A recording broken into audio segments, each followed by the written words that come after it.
no cabe duda de que la gran noticia que esperamos en esta mañana sea la noticia de la libertad del presidente Álvaro Uribe Vélez, que fue detenido y que está preso en su finca del Ubérrimo contra toda evidencia, contra todo rigor jurídico, contra todo derecho de la Corte Suprema de Justicia a cometer semejante atropello.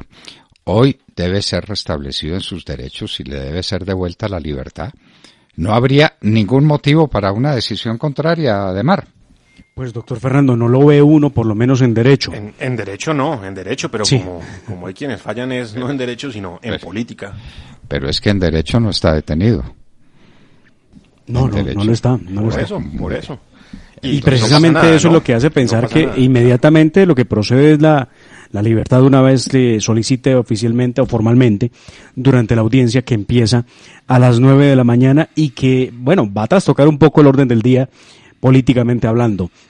Había una plenaria pendiente de ayer, porque ayer arrancó precisamente el debate de control político en contra del Ministerio de Defensa, en contra del ministro Carlos Holmes Trujillo, por lo que ocurrió la semana pasada con los actos de vandalismo y ataques contra la fuerza pública, pero que obviamente desde el Congreso de la República la oposición le dio la vuelta y lo ha presentado como el accionar de la policía en contra de la ciudadanía.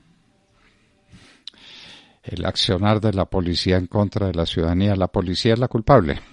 Muy bien. Claro, bueno. Eso es lo que han planteado y bueno, digo yo que le ha dado una trastocada al orden del día porque se cree por lo menos que el juez dictará en algún sentido su decisión de dejar en libertad o mantener privado de la libertad al expresidente Álvaro Uribe. Y si esa decisión es favorable para el expresidente Álvaro Uribe, seguramente los mamertos, la extrema izquierda, los que están convocando a la velatón de esta noche, pues lo utilizarán como gasolina y como un argumento más para el cacerolazo y para salir a las calles y de nuevo esperemos que todo transcurra en calma, pero lo cierto es que genera mucha preocupación. Porque ahí está la izquierda internacional presionando, Sergio, como el señor Vivanco, que está empeñado en que al presidente Uribe... De pies y manos, está metido de cabeza. Los trinos de Vivanco no son... o mejor, son muy a propósito. Vivanco... obviamente se está metiendo. Vivanco ha metido sus narices en todo el proceso en contra del expresidente Álvaro Uribe Vélez, claro, legitimado por la extrema izquierda que lo sigue, y pues Vivanco es el gran tuitero que sigue a la izquierda colombiana. Evidentemente no va a hablar de derecho, no va a hablar de garantías, y como lo decía el doctor Fernando esta mañana, Vivanco le pone los ojos a la Fiscalía, desconociendo que no es la Fiscalía, sino es un juez de control de garantías el que tome la decisión sobre la libertad o no del expresidente Álvaro Uribe Vélez. Y entonces le dice al fiscal Barbosa, fiscal general de la Nación, que la comunidad internacional tiene los ojos puestos sobre él. Como quien dice, no vaya a tomar decisión diferente a la que esperamos, porque o si no, entonces lo vamos metiéndole miedo, a señalar.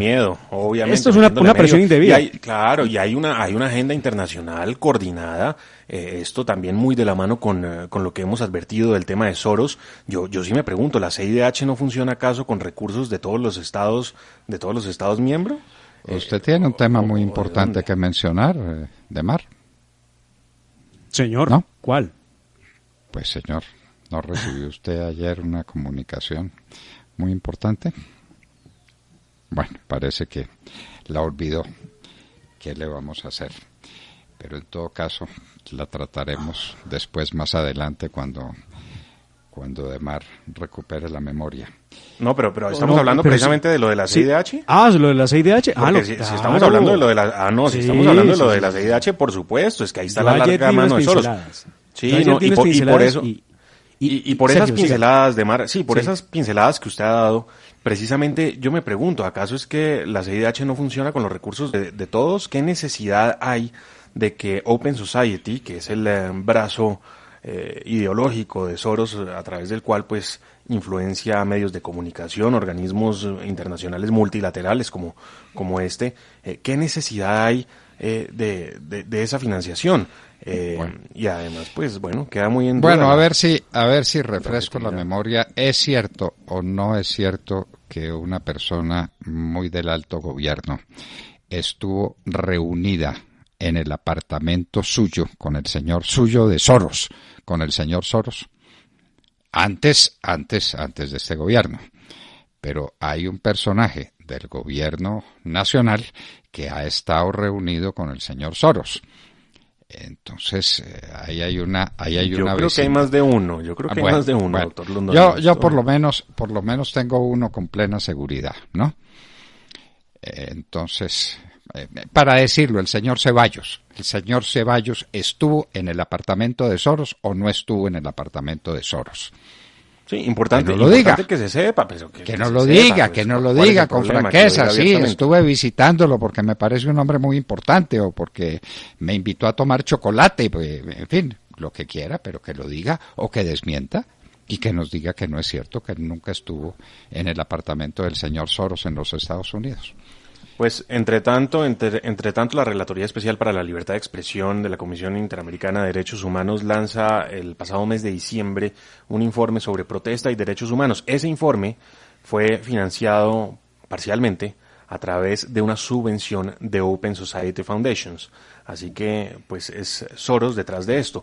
Y yo me pregunto, ¿qué necesidad hay de financiar un informe con dinero de particulares? Póngale usted el nombre que quiera, en este caso fue Open Society, pero podría ser, no sé, otra organización, una organización religiosa, por ejemplo, cualquier cosa. ¿Qué necesidad hay y por qué la CIDH no se enfoca, pues, precisamente con los recursos que tiene y con lo que contribuyen todos los países a elaborar estos informes? ¿Qué necesidad hay de abrir la puerta a estas personas, incluso, pues, a Open Society Foundations? El informe es brutal, el informe que se llama...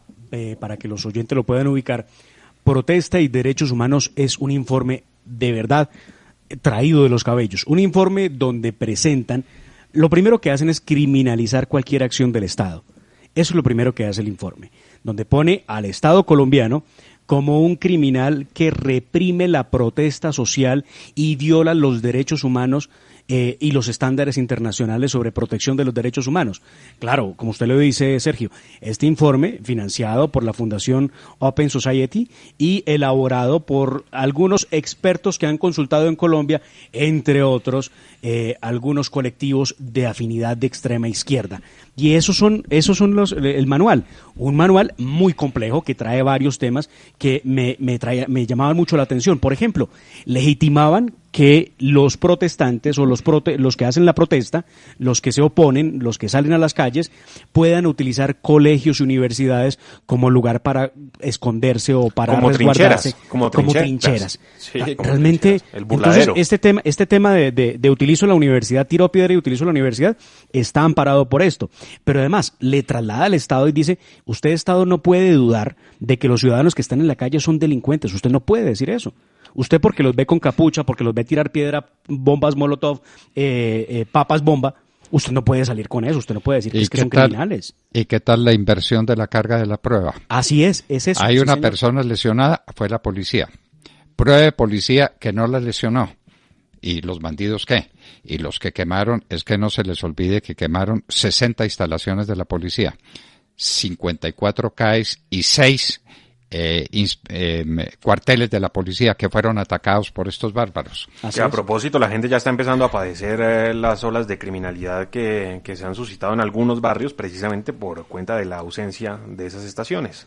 Claro. Pero miren ustedes una cosa, doctor Fernando, Sergio. Numerales de ese informe, el 232, el 234, consideran que la inteligencia legítima del Estado para poder hacer rastreo en redes sociales, como lo que vimos, Sergio, ¿cuántos no decían, hoy me levanté con ganas de incendiar un CAI? Había mensajes de ese tamaño en las redes sociales. Pues resulta que este documento dice que eso es la criminalización y que no está permitido, que el Estado no tiene por qué violar ese derecho a la libertad de asociación y el derecho a la privacidad, aun cuando son datos abiertos. Realmente aquí lo que le dan es una patente a los que salen a acabar con el país, simplemente porque ellos tienen derecho. Y que incendian a través de las redes sociales, ¿no? Es que incendian a través de las redes sociales. Apología del delito, eso está tipificado. ¿Y cómo desconocer esa tipificación en el Código Penal? Pues ahí está, creo que es el 348 del Código Penal, ya lo miraremos, donde hay muchos que desde la comodidad de su casa han estado tuiteando, ¿verdad? Dan órdenes todo el tiempo para que la gente salga. Pero además, esto de criminalizar al Estado colombiano porque utilice la inteligencia, porque utilice los medios necesarios para salvaguardar a la población, no es un hecho alejado. Miren ustedes, ayer en el debate, alguno de la extrema izquierda decía, y se robaron un bus que terminó con la vida de una señora que iba en la calle. Entonces, pero no dicen que fue un terrorista, un delincuente el que se robó el bus, no dicen que la mataron pues precisamente en medio del desorden. No, aquí la culpa es de la policía, exclusivamente de la policía. El delito de piratería terrestre, es que las cosas hay que llamarlas como son, ¿no? Pero piratería si eso lo vimos con horror. Estos bandidos que asaltaron el bus, que tomaron el bus, casi no logran prenderlo. Lo prendieron, salieron con él y como no lo sabían conducir, se tiraron a un andén y atropellaron a esta señora de 40 años y la asesinaron. Y no pasó nada. Claro, Eso no cuenta. Entonces, el caso del señor Ordóñez es un caso que trasciende las fronteras, que conmueve a la humanidad entera. Está muy bien que lo investiguen y lo están investigando, pero ¿cuántos atropellos cometieron? 315 policías heridos. ¿Ustedes vieron a la patrullera de la policía de tránsito tirada en el piso cuando estos salvajes le daban patadas? Claro, no la mataron de milagro. Sí, le enterraron una puñalada en la pierna. Al respecto, doctor Londoño, dos reflexiones al respecto. La primera, falta de entrenamiento de la policía. Me perdona, pero un policía bien entrenado toma su arma de dotación y abre fuego para defender su vida. Casi la asesinan, casi la linchan. Pero claro, no lo hacen primero por falta de entrenamiento y claro, segundo es eso, la inseguridad jurídica. Ella sabe que si se defiende, mejor dicho, prefiere dejarse matar a pata que tener que defenderse después en un proceso penal que seguramente le abren un par de minutos después. Porque debe haber proporcionalidad. Demar, como nos decía el general Luis Mendieta, entonces las armas ¿para qué se le dan a la policía? Están planteando una reforma a la policía donde se le quite las armas a la policía. Maravilla. Sí. La policía tiene que dejar de ser militarizada, lo ha dicho el jefe de oposición en este país que se autoproclama así, Gustavo Petro. La policía debe dejar de ser una policía militar. Que salgan a la calle con cortaúñas para defenderse de los vándalos que salen armados hasta los dientes. Pero además él plantea una reforma estructural a la policía donde no se puede manejar la seguridad por cuadrantes, porque dice él que cuando se le asigna un cuadrante a un grupo de policías, estos casi que terminan en connivencia, con las bandas criminales y con las ollas. De verdad que yo no sé si producción tiene ya una de las voces, y me gustaría que ustedes escucharan de lo que fue ese debate anoche y que hoy debe continuar a las 3 de la tarde. Claro, vamos a ver cómo la agenda política va a terminar trastocada por lo que ocurra con el expresidente Álvaro Uribe Vélez y su muy probable libertad hoy al mediodía. Escuchemos esto lo que dice Gustavo Petro en medio del debate.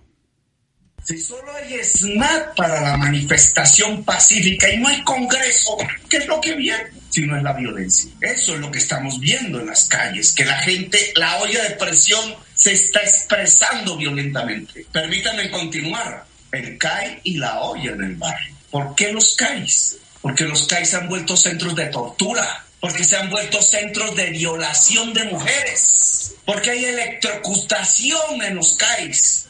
Y entonces la pregunta que uno se hace, doctor Fernando y Sergio, oyentes de la Hora de la Verdad, es que si esto es cierto, ¿se justifica entonces lo que ha ocurrido? No sé, pregunto, y ustedes responden.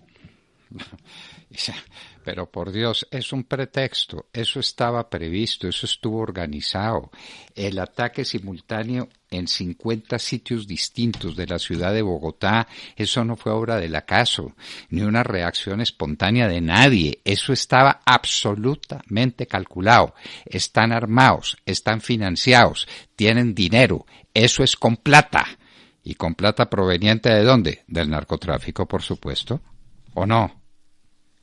Pues hay unos informes de inteligencia, doctor Fernando, que ha puesto en descubierto el señor ministro de la Defensa, Carlos Holmes Trujillo, quien, después de un debate que pudo haber rondado las 6 horas, terminó defendiendo la institucionalidad, claramente es su papel, es su deber.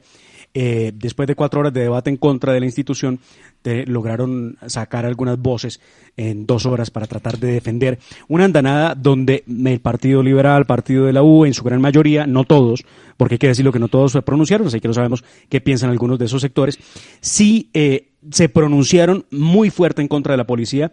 Vi con extrañeza, porque no lo había visto en esa posición nunca, a Luis Fernando Velasco del Partido Liberal presentando unos videos de cómo había abusos por parte de la policía.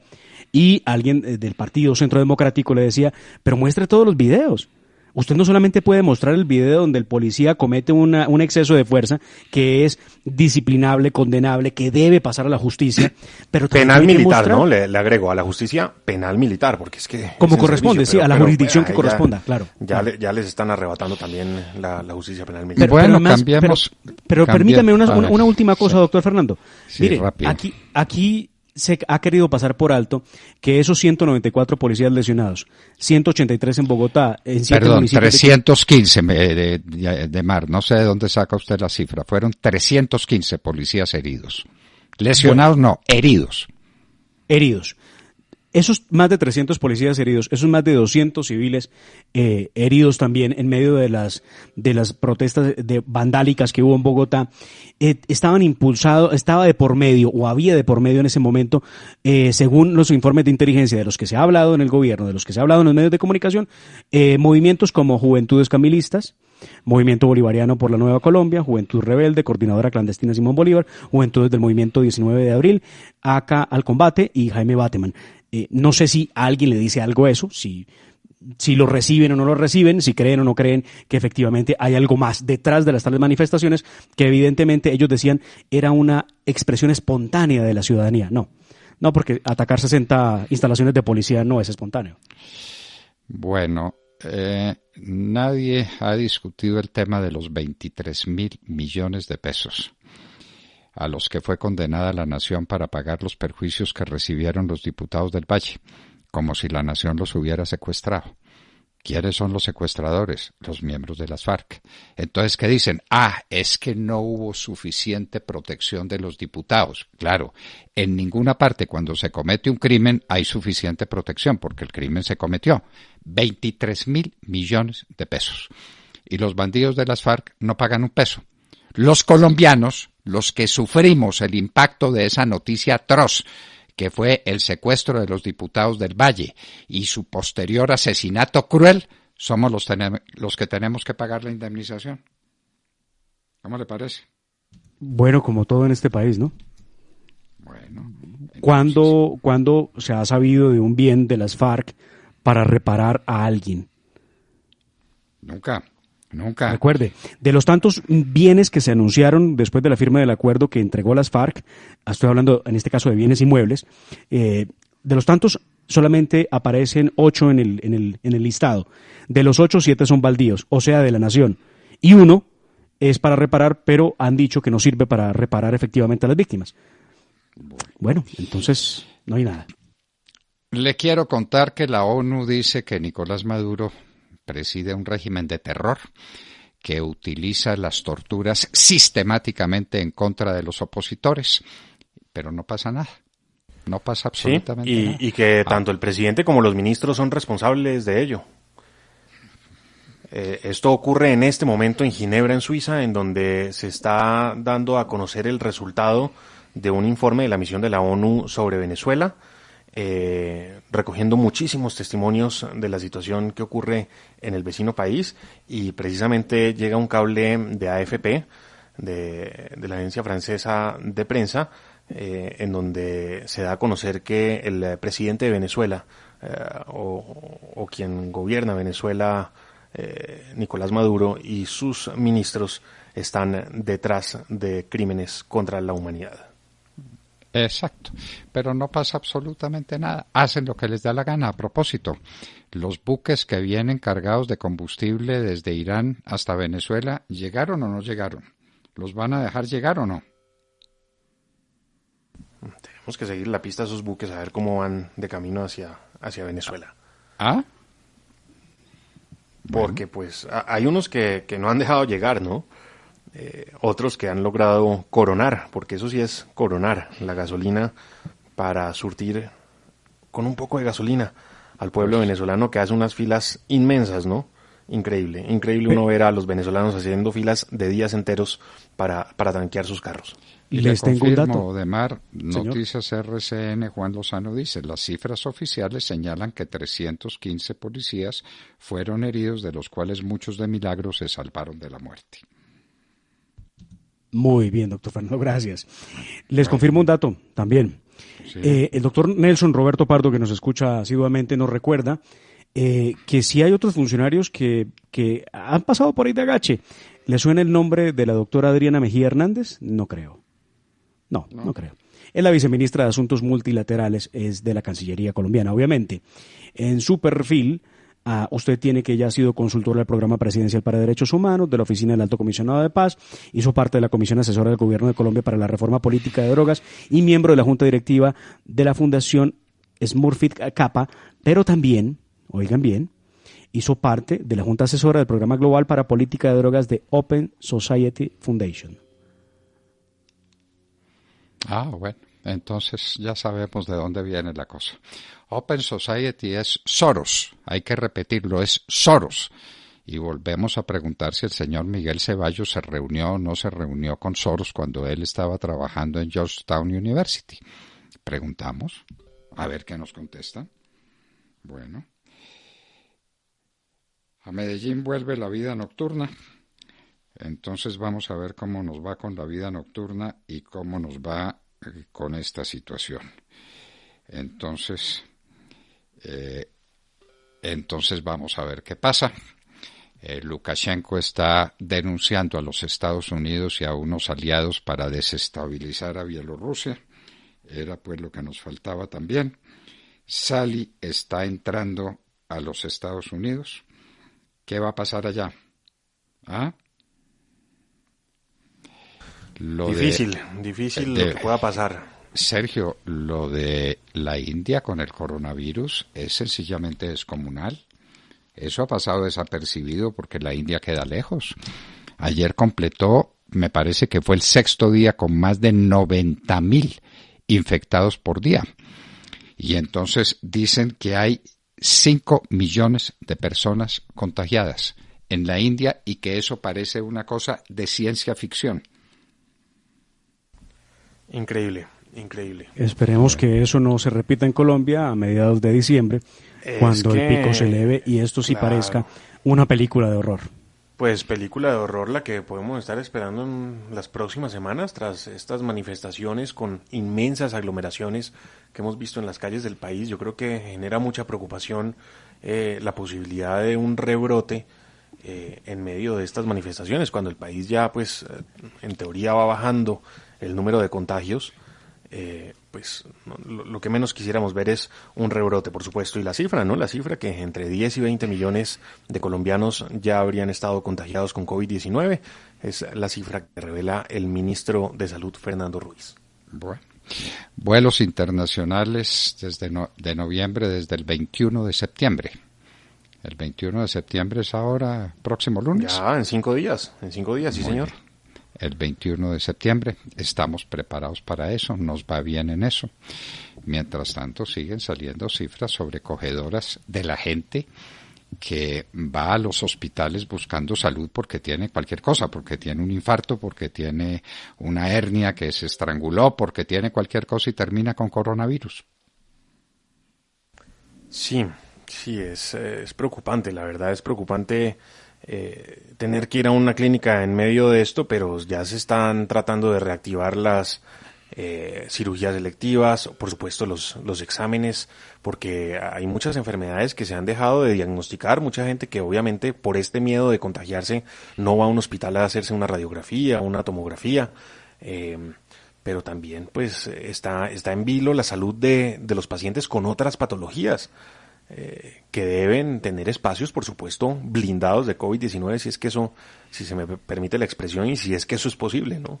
Tener esos espacios en donde la gente pueda hacerse exámenes tranquilamente. Bueno, Demar, ¿usted qué sabe de la famosa escisión de los partidos de izquierda para que el senador Robledo se pueda separar del Polo Democrático. Del Polo Democrático. Sí, sorprendió la carta que envió el senador Robledo, quien es precandidato presidencial o candidato presidencial, bueno, no sé qué tratamiento le vayan a dar, depende si sale o no sale del Polo Democrático, donde le pide al Polo pues que deje libre al MOIR y que se haga esa decisión para él quedar como candidato al MOIR y no enfrentarse probablemente a una consulta que se haga con Gustavo Petro, porque ahí sí habría una precandidatura para saber quién va a ser el candidato de la izquierda en Colombia a la presidencia de la República. ¿Sabe por qué? Mire usted, en el Polo Democrático siempre ha habido una división, la hubo desde lo de Samuel Moreno, entre Gustavo Petro y Jorge Enrique Robledo. Pareciera que no hay reconciliación entre estas dos posiciones de la izquierda y parte del Polo Democrático activa en bancada en el Congreso de la República no apoya a Robledo y sí apoya a Gustavo Petro. Por ejemplo, uno de ellos es Iván Cepeda, que apoya a Gustavo Petro. Entonces, ahí viene el problema y por eso se está hablando de escindir y sacar al MOIR del Polo, y ya muchos han dicho, es que el MOIR era un partido dentro de un partido y el MOIR tiene vida propia. Entonces, lo mejor que pueden hacer es separarse, y así la candidatura de Robledo no tendría que competir con nadie para poder definir quién es el candidato. Bueno, Sergio, usted que sigue esas cifras con cuidado, mire lo que está pasando en el departamento de Risaralda. El rebrote del coronavirus es enorme y entonces están declarando calamidad pública por 6 meses más. En Risaralda. Bueno, seguiré el tema de Risaralda muy de cerca, sí señor. Bueno, sí señor. Entonces, es que las cosas que están pasando son supremamente graves.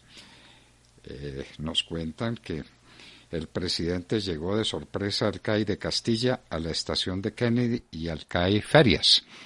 Bueno, está muy bien que tenga ese gesto de solidaridad con la gente, y que aparezca el presidente, y ese pues es apenas su deber, que se está dedicando con enorme entusiasmo al tema del coronavirus y de cómo tiene que ser el buen lavado de manos.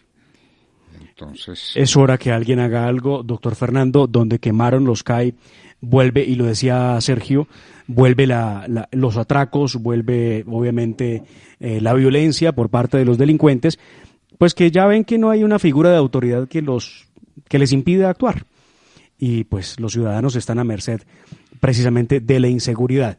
¿Cuánta falta nos hace a todos la seguridad que nos brinda el CAI y sus policías? ¿Cuánta falta? Bueno, suerte al doctor Lucas Gómez García, quien ha sido designado gerente de fronteras en el Ministerio de Relaciones Exteriores. A propósito, ¿tenemos canciller o no tenemos canciller? ¿Tenemos ministra del Interior o no tenemos ministra del Interior? ¿Qué pasa con el nombramiento de la ministra de Justicia? La ministra de Justicia se fue porque la eligieron procuradora y entonces no hay Ministerio de Justicia. Como no hay problemas, ¿no es cierto? Como no hay dificultades en el país, entonces los ministerios pueden estar acéfalos tranquilamente, que no pasa nada, no pasa nada. Mientras nos lavemos las manos, aquí no está pasando nada. ¿Y cómo le parece la noticia que dimos sobre el presupuesto de Mari Sergio? Desfinanciado. 38 billones con B larga, desfinanciado, de los cuales se aspira a financiar con 12 billones de pesos de ventas de bienes públicos que no se harán a la topa tolondra, y ya con eso quedamos tranquilos. ¿Qué se va a vender? ¿En qué condiciones? ¿A quién? No, tranquilos. Eso no se hará a la topa tolondra y ya quedamos listos. Y los otros 26 billones, 2 reformas tributarias, 2. Muy bien. Bueno, y en un minuto estaremos con el señor presidente de Fedecacao, Eduard Vaquero, que parece que tenemos buenas noticias y uno tiene que prenderse de las buenas noticias. Buenas noticias de la cosecha cafetera, que está empezando con un precio internacional razonable y que podría reactivar la economía en 600 municipios del país. Ojalá sea así. Este próximo mes y medio es crucial, o 2 meses. porque esto se va pues hasta entrado noviembre, la cosecha que empieza a recolectarse. En un minuto el señor presidente de Fedecacao, Eduard Vaquero, estará con nosotros en la hora de la verdad y les hablábamos al oído. Al oído.